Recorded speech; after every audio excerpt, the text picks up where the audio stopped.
Margaret, welcome. Thank you for joining us. It's a lovely day here at the Doha Golf Club. Yeah, thanks Samson for having me along today. Yes, you're dead right. It is a lovely day. It's great to pull the curtains every morning and see the sunshine. I must admit I love it. Great. So, Margaret Burgess, tell us about yourself. Where have you come from in New Zealand? How long have you been here and what are you doing in the Middle East? Okay, I came out of Auckland. I lived in Takanini. I've been in the Middle East now coming up. This is my 21st year.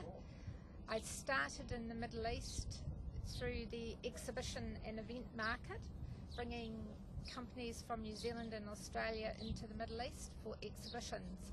And from that, I fell in love with the area, travelled quite extensively within the GCC, and then based myself here in Doha 5.5 years ago and have been involved in business development work, basically matching up new businesses with clients here that have a need for the product or the service. So really interesting work. Great. Well, one of the things that people might be concerned about is the role of women and how people in the Middle East perceive women working here, particularly Europeans or Westerners. What's your thoughts on how difficult women find it to work here?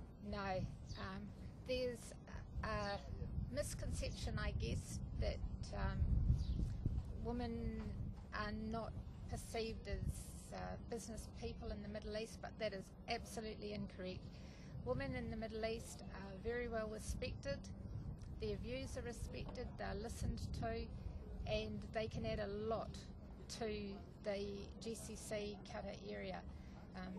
It's quite interesting to note the number of women now that are getting into major roles here, high roles, and I think it's a sign of the times that women are really well respected and welcomed into this area.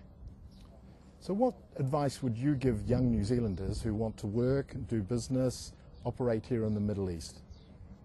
I guess the biggest advice I would give to you is that it is absolutely different to working in New Zealand. The whole concept of doing business here is different, and you need to understand that when you come here.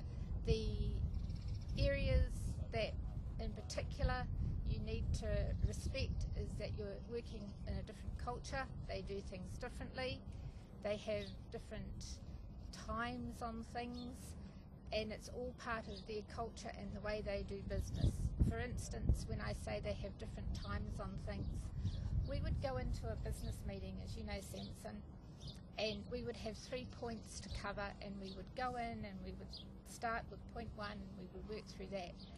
But here there is a social time before a meeting, so you'll have a coffee or a tea and just a general chat, and it's very, very important to respect that and to understand that that is the way things are done.